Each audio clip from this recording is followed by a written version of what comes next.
Assembly శీతాకాల సమావేశాలు ప్రారంభం కానున్నాయి. తెలంగాణ అసెంబ్లీ సమావేశాల్లో ఈసారి ప్రత్యేక ఆకర్షణగా కేసీఆర్ ఉండనున్నారా?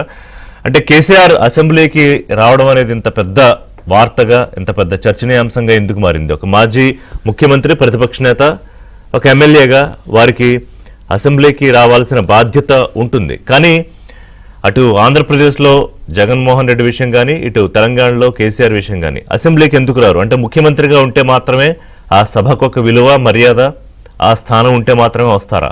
ప్రతిపక్షానికి ప్రజలు ఆ పాత్రిస్తే రారా అనేది.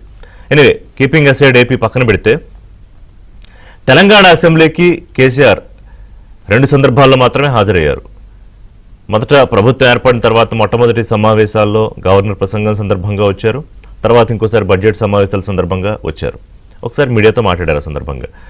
తర్వాత ఫామ్ హౌస్కే పరిమితమైన కేసీఆర్ దాదాపుగా 2 ఏళ్ల సుదీర్ఘమైన విరామం తర్వాత ప్రజల ముందుకు వచ్చారు.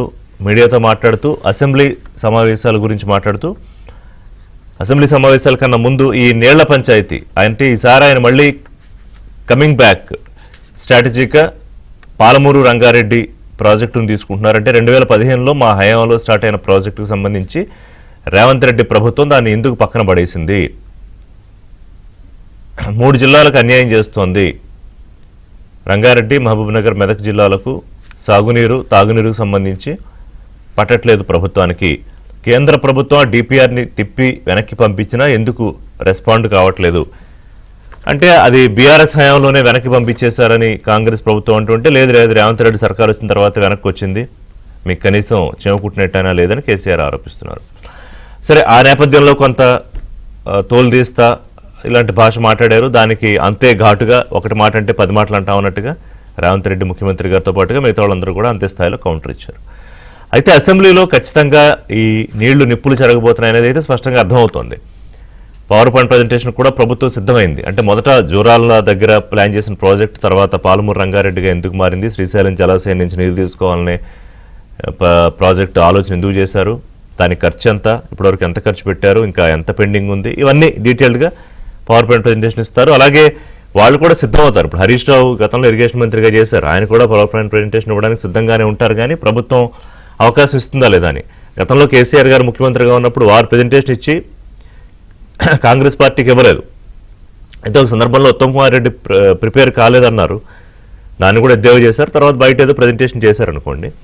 సో ఓవరాల్గా ఏంటంటే ఈ నీళ్ల నిప్పులైతే ఖచ్చితంగా రాజేసుకోబోతున్నాయి అసెంబ్లీలో. మరోవైపు ఏంటంటే కేసీఆర్ స్థాయికి విలువిస్తారా లేకపోతే అవమానిస్తారా అనే చర్చ. చాలా స్పష్టంగా ముఖ్యమంత్రి ఏంటంటే, మీరు రండి, సూచనలు ఏమన్నా ఉంటే ఇవ్వండి, మిమ్మల్ని ఎలా చూసుకోవాలో ప్రతిపక్ష నేతగా మీ స్థాయికి ఎలా విలువ ఇవ్వాలో నాకు తెలుసు, మా సభ్యులకు తెలుసు అని. కానీ ఆంధ్రప్రదేశ్లో జరిగిన ఒక అనుభవం, ముఖ్యమంత్రి చంద్రబాబు నాయుడు విషయంలో ఏం చేశారు జగన్మోహన్ రెడ్డి? అంత ఉన్నతమైన రాజకీయాలు చేసిన ఒక నాయకుడిని ఏ స్థాయిలో ప్రతిపక్ష స్థానంలో కూర్చోబెట్టి అవమానించారనే భయం ఏమన్నా కేసీఆర్కి ఉందా? అందుకే అసెంబ్లీకి రావట్లేదనే సందేహాలు ఏమన్నా ఉంటే కూడా దానికి కూడా క్లారిఫికేషన్ ఇచ్చారు. కానీ ఎంతవరకు మరి సభలో అది జరుగుతుందో చూడాలి. ఇప్పుడు ఏదో ఒక సభ్యుడు ఏదో ఒక మాట అంటే సీఎం స్థాయిలో రేవంత్ రెడ్డి అట్లా అనొద్దని చెప్తారా, లేదా చిన్న చిన్న చలోక్తులు ఏం కూడా కేసీఆర్ మీద విసురుతారా అనేది. అది అబ్యూజివ్గా, పర్సనల్గా మారినంతకాలం మారినంతసేపు బాగానే ఉంటుంది. కానీ ఎంతవరకు దాన్ని మెయింటైన్ చేస్తారనేది చూడాలి.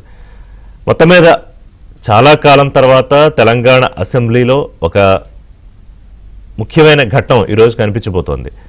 మాజీ ముఖ్యమంత్రిగా, అంటే ఉద్యమ నాయకుడి దగ్గర నుంచి భక్తు రాజకీయ పార్టీగా మార్చి 10 ఏళ్ల పాటు అప్రతిహతంగా తెలంగాణ రాష్ట్రాన్ని పరిపాలించిన కేసీఆర్ అధికారం కోల్పోయిన తర్వాత అసలు ముఖ్యమంత్రిగా రేవంత్ రెడ్డిని ఆయన ఎప్పుడూ ప్రస్తావించలేదు. తాజాగా పెట్టిన ప్రెస్ మీట్లో కూడా ఎక్కడ ఆయన రేవంత్ రెడ్డి పేరు తీసుకోలేదు. ఎన్నికల సమయంలో తీసుకోలేదు, ఇప్పుడు తీసుకోలేదు.